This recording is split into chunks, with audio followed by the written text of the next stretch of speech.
Welcome back to My Home is Special. This is the recap of our Asia trip. So this is the recap, arguably, of all the recaps. And I have my friend Taylor joining me again. Taylor, welcome back. Thank you for once again having me.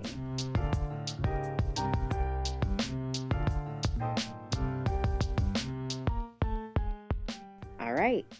I'm going to jump in and kind of talk about how there's a common theme among many of the episodes, and it's focused on history. And I feel like you kind of delved into and done a really good job of giving some background on important pieces of history for each story. So I'm hoping you can kind of talk about and kind of talk about your experience in learning all of this history and kind of where it's put you at now and how you view these countries differently. I would say, like South America, but more so, every country we went here had a ton of history that I really knew nothing about. And for us, it was really important to go to these places and try and learn as much as we could. Not like I wanted to sit there and study and get a degree out of it, but we wanted to spend the time going to the museums, not just going to the resorts. We wanted to spend our time walking through the neighborhoods and trying the foods and seeing the places as opposed to just laying on the beach or laying out by the pool. And we did some relaxing, but we got out a lot. And whether it was being in Vietnam and hearing them describe the American War and the way they talk about who was a hero and who was a villain and what were they fighting for was almost in a lot of ways the opposite of the way we talk about it here. And it was just really neat to see history from a totally different perspective. And we saw that in Vietnam.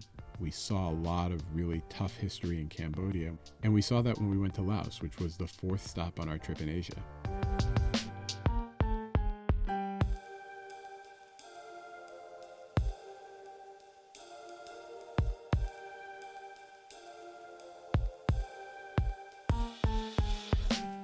Did you know about Laos as a country before you went, or was it a completely new experience for you?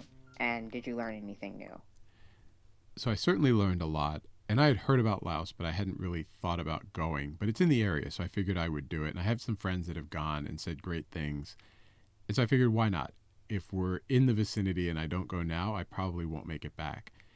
But I didn't know much about it.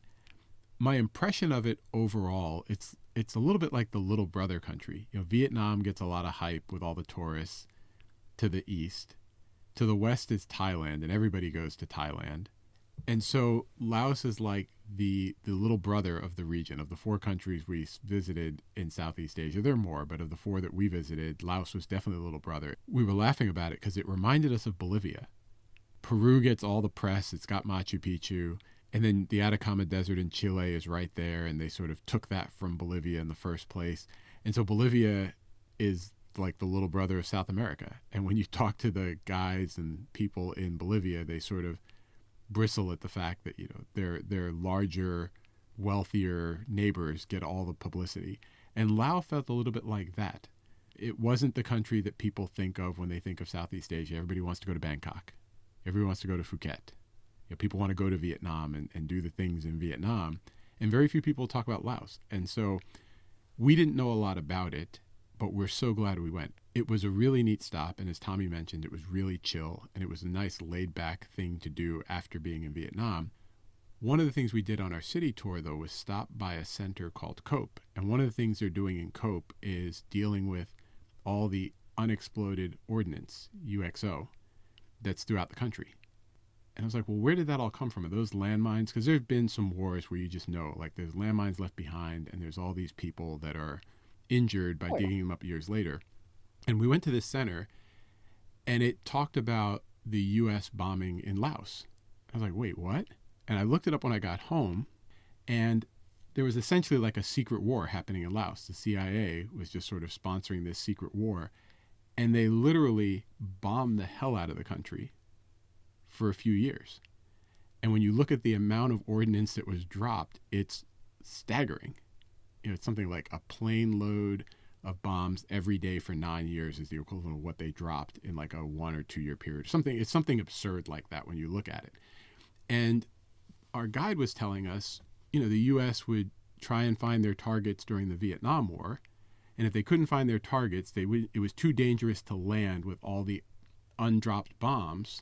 So they would just fly over to Laos and drop all the bombs over there on their way back. I was like, what?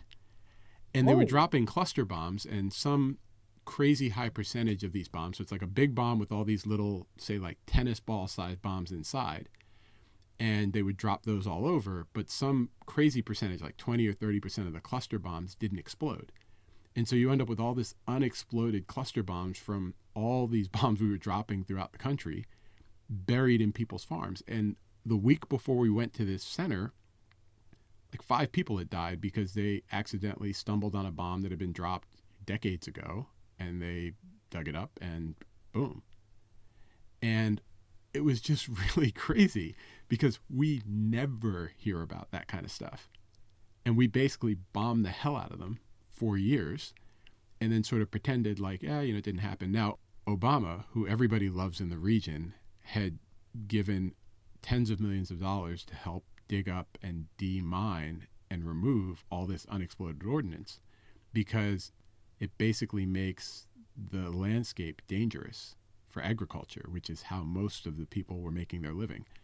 And that was just really crazy. I read about it and was like, wait, what was happening over here? And for how long? And why have I never, ever heard about this? And people are still dealing with this today. And I think that was not the defining thing in Laos, but it was one of those things where you go, yeah, I don't know half of what I thought I knew. our textbooks failed us once again. Once again. But when you see how they're coping with it and how they're persevering through it, it's reassuring and it's encouraging. It's also discouraging that we don't talk about it and we pretend why we don't understand why some parts of the world really don't like us that much.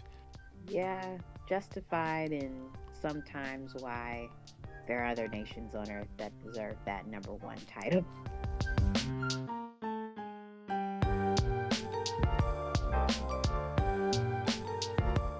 It just seems like there's a lot that you were learning throughout your time on the trips, and so many things that you had to, I'm sure, process that just kind of maybe took a little while longer for you to truly understand the history, and now you're just learning about it. What really opened your eyes that there's so much more to history than we know? Pretty much every stop on the trips. I wouldn't say that I'm an expert now, but I did go and see and ask questions and talk with people, and we spent a lot more time reading in museums than we normally do. And what was neat for us and very telling was the number of times we got back to the hotel at night and I was on my laptop or we were on our phones looking at Wikipedia trying to understand what we had just seen. I was like, did that really happen that way? And we're like, oh yeah, I guess it did. That's interesting. I'd never heard that before. And just trying to keep track of the different political climates, trying to understand, like, do they have elections? Do they have multiple parties? Asking our guides in all the countries, what do you think of the government? What do you think of the leadership? Do you have health care? Like, how do you take care of yourselves? And it was really funny because when we were in Thailand, nobody says it outright, but nobody likes the king. They like his father, they like his sister, but they don't like him. Except it's against the law to say anything bad about the king, and he will make an example out of anybody who does. So I asked a guide point blank one time in Thailand. I said, so what do you think of the king? And he said, oh, I really can't talk about that, but I'll tell you this. We really liked our former king, and now it's different. That was all he said. And then he changed the subject. That's a heck of a way to state how you feel. It was, but it was just one of those things. And I finally asked a friend of mine, we went to dinner and he took us out to an amazing meal in Bangkok. And I asked him, I said, so what's the deal with the king? And he basically cut loose. And he said, look, the king's rarely here. And some of the things that he's done has really upset people. And they just don't like him. And they can't say anything about it. And I have a group of friends and we get together sort of off the record, away from the city every once in a while and talk politics. But you just won't find people that talk about it because when you do, if you're found out, they will make an example out of you. And so just understanding all of that history and understanding the context and understanding the political climate in all of these countries was just really fascinating. And, I'm not a sociologist. I'm not an anthropologist. I'm not trying to get a degree in studying this stuff. But it was cool to understand the context behind some of the tourist spots and some of the cultural things that we were seeing while we were traveling, and we took full advantage. I'm really glad that we did. I couldn't be happier that you did as well.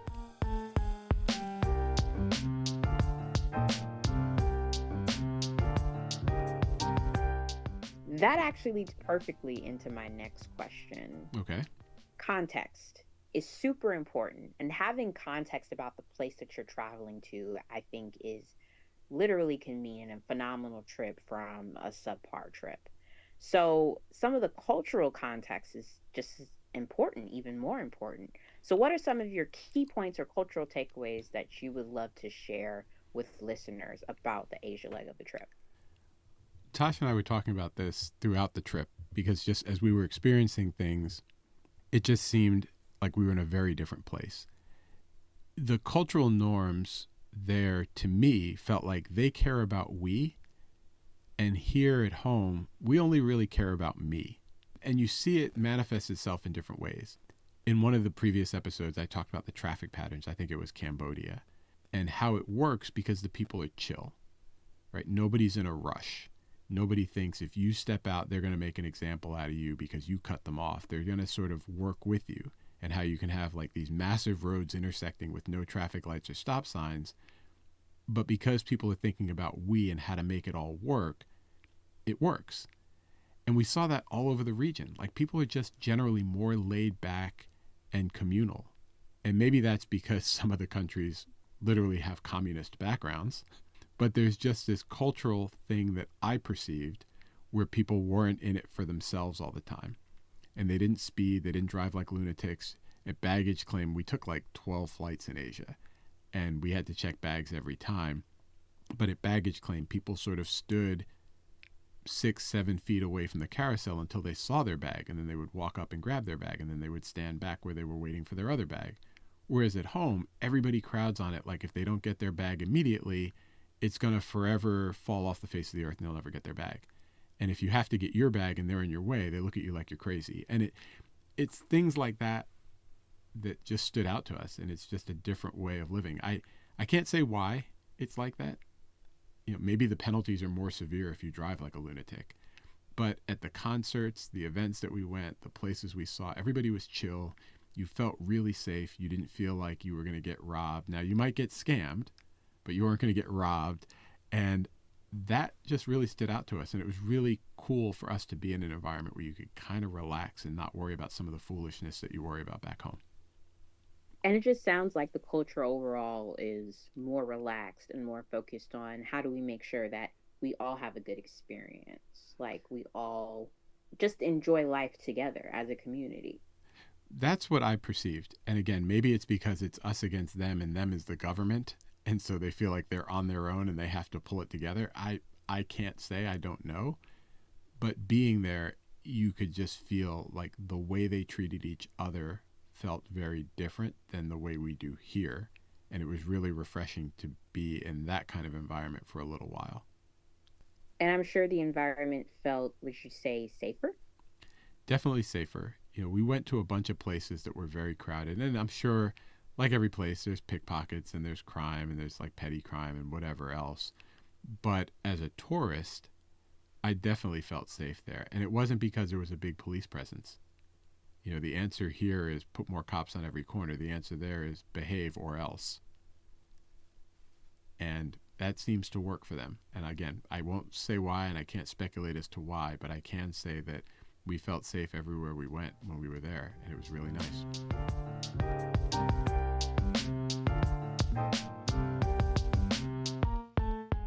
So lastly, at least from me, we talked a little bit about last time how you plan and organize these trips and all of the work that goes into it. So, how was navigating, planning, and prioritizing what you need to do for Asia? How was it different than how you plan and organize for South America? Was it smoother? Was it maybe easier? Or were there a lot more things to kind of pre plan for?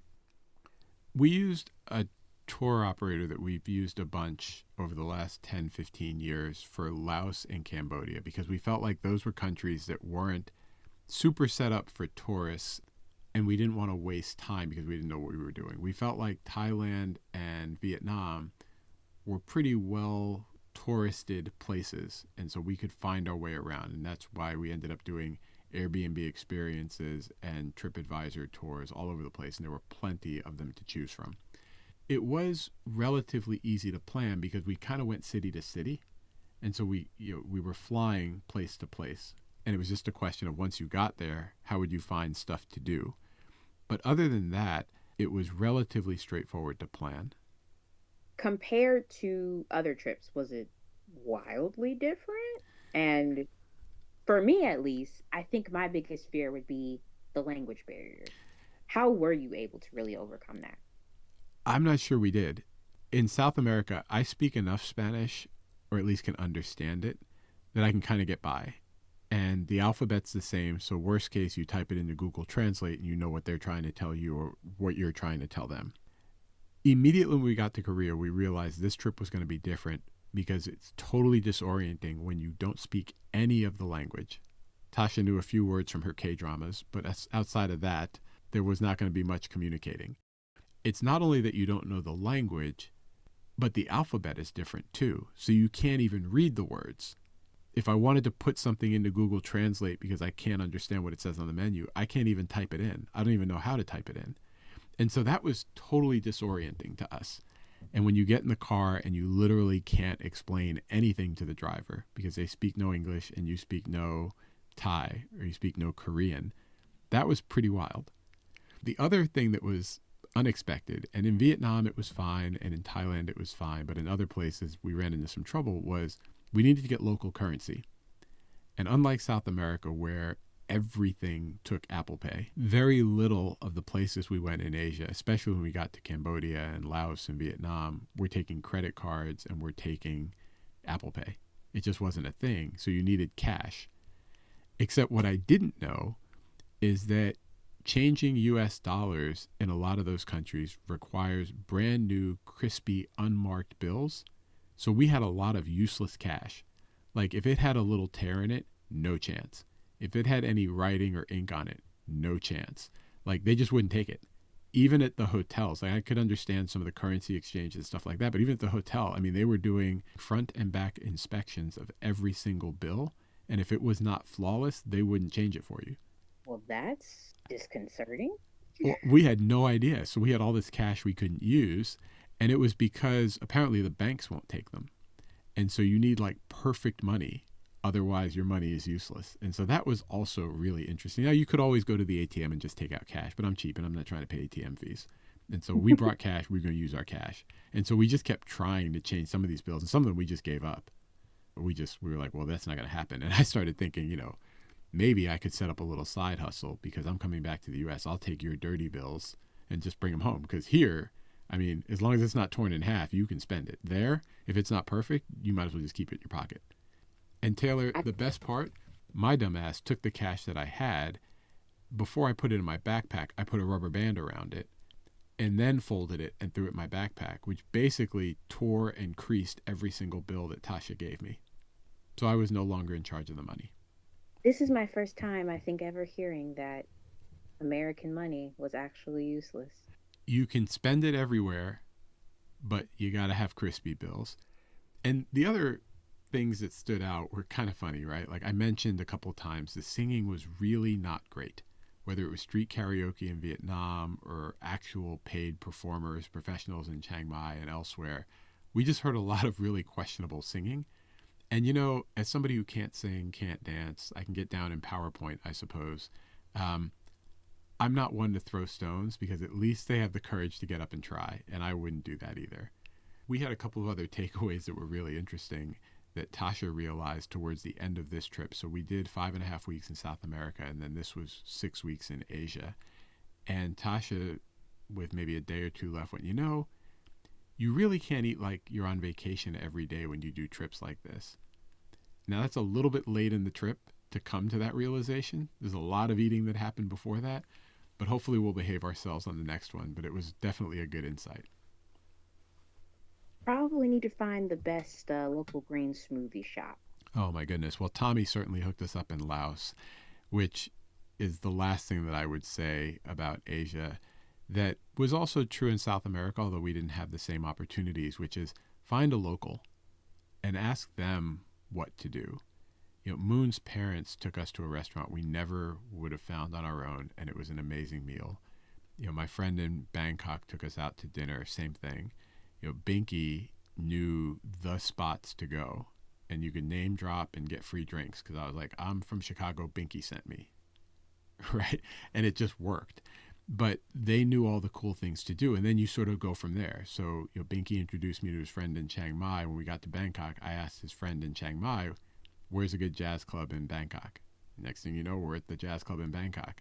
And the locals give you ideas on things that you would have missed otherwise, which is why doing this little project has been so much fun, because people are telling me things and encouraging me to do things that aren't in a tour book, and we're doing them. And in a sense, I know you didn't want this to be a tourist podcast, but Yeah, it's helping to build future trips for a lot of people who are listening to this, at I least hope for me. I hope so. It's certainly been fun for us to do, and we're really blessed to have the opportunity to see all these places.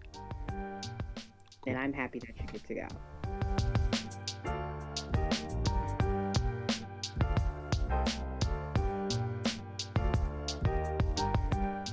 So, Taylor, I have a question for you. We alluded to this in the first episode, and I've Okay. heard you tell the story. But when I introduced you, and I've told people at Grown Folk Stories that you were going to co host these with me, I said Taylor, and they kind of looked, and I said the Butter Bandit, and they went, oh, her. So, just the short version. I know you did this in a 5-minute open mic, so I've heard it. But why do you have the nickname the Butter Bandit?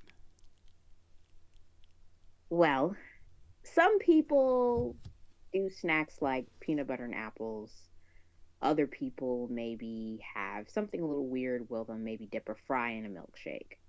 My snack preferences are high cholesterol, one item things. I like butter, and I used to really like butter to the point that my family had to do an entire intervention on me about my butter consumption because I used to steal butter out of the fridge, out of my grandmother's fridge, and eat it like it was ice cream.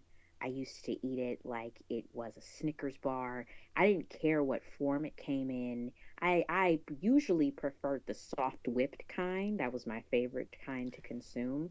But I used to eat an insanely gross and unethical amount of butter as a child. And you mean like you're dipping bread into it or like putting it on Yeah. crackers? I never, the most I would do was what's even weirder is I used to eat raw tomatoes a lot. And so the most I would do is put a little butter on a raw tomato and eat it. And that's actually insanely good. Please try it. But I will say that most of the time it was just the butter alone. And just to be really clear, so people don't get the wrong impression, this was not like adult Taylor. This was youth Taylor, correct? This was Youth Taylor, but since we're here, I will admit I had a slight relapse about a year back and ended up eating an entire stick of butter. So I do tend to do it a little bit when I get stressed. I'm not sure where to go with that, but the Butter Bandit is such a great nickname that I felt like people needed to understand the story behind it. And I only bring it up here because you brought it up at Grown Folk Stories and told an entire room full of strangers about your youth addiction. And I'm proud that you've overcome. We all have our momentary steps backwards, but you're still here. And as far as I can tell, your heart is still working properly. My ticker's still intact. And you want to know who actually gave me the nickname? Surprisingly, it was Binky. I had no idea. He gave me the nickname. He heard the story and called me Butter Bandit and Margarine Misfit. So ever since then, I've been the cold uh, Butter Bandit. Well, some people's home is special and some people's nicknames are special. So thank you for sharing that. I didn't mean to put you on the spot. Well, I kind of did, but we mentioned it in an earlier episode and I wanted to make sure we cleared it up and clarified it for people here. So thank you. Well, I'm happy to always share that story. So let me know whenever you want to hear it again.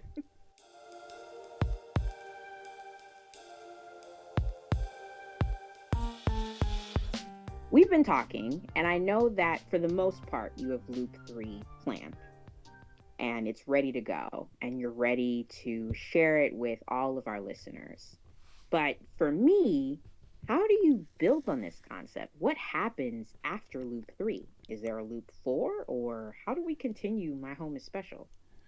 Well, Taylor, as we're talking now, I'm 48 hours away from starting Loop 3, and people will hear this when I'm done with Loop 3, and they will have hopefully listened to all the other episodes. But 5 days ago, we got our passports back, and I started finalizing the plans for Loop 3, and I'm really excited to go. And again, by the time people hear this, we'll be mostly done with it. When we get back, I would like to talk with you again and do recaps and share what we learned and what we saw and what we experienced on all these different trips. And maybe at that point, I'll share a little bit about what the plan is for the next set of the podcast. It turns out I need to go back to work, and I can't just travel like this indefinitely. It's also financially not really feasible to do this kind of travel year round, although that would be amazing. But I want to build on the concept of home. We've been talking with people about what makes their home special, and home has always been a country. Home has always been a place that they're from. And I want to expand on the concept by expanding the definition of home. And depending on who you are or where you're from or what you do or what your passion is or how you would spend your time if you could do whatever you wanted every day, that might also be where you feel at home. And that's just a little bit of a teaser. I'm going to flesh it out a little bit more and start thinking about all the interesting people that I want to bring on the podcast. But I want to have more conversations about home, and we'll still travel, and we'll still do the travel thing, and we'll still do a couple of these episodes as we travel going forward. But by the time people hear this episode, I will hopefully have the next concept fleshed out, and you and I can talk about it when we do the recap of Loop 3. Well, for me, one, you definitely have me for all of the future recaps. Word. No question. Word. Thank you. And two, I couldn't be more excited about this teaser for what's to come next, about how My Home is Special is going to evolve and what it's going to turn into. So I'm very excited to see. And let me know how me and the listeners can help support you in this new journey. Oh, we're going to do this, Taylor. Thanks for coming on again, and thanks for having all of these conversations. I mentioned that I was home for 2 weeks this time, and so I asked you to tape 6 episodes on short notice. And personally, I know you have a lot going on right now in your life outside of this. It turns out I am not the number one priority, nor should I be. And I'm just really glad that as we're taping this close to midnight, you are hanging in there and continuing to be a great partner for me on these. So thank you so much, Taylor. I am really appreciative and truly grateful, and look forward to talking with you more going forward. Looking forward to Loop 3.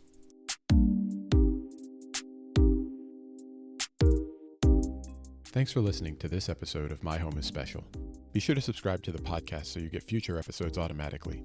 Go to myhomeisspecial.com for the occasional email update too. That's where links to photo galleries and a few other surprises will live. Be sure to follow KBev Photo on Instagram for behind-the-scenes footage during our journey, and it'll be in the stories. If you just want the photos, go to kbevphoto.com. There's a lot else on there to explore. For now, this is Keith, aka KBev, signing off. Peace.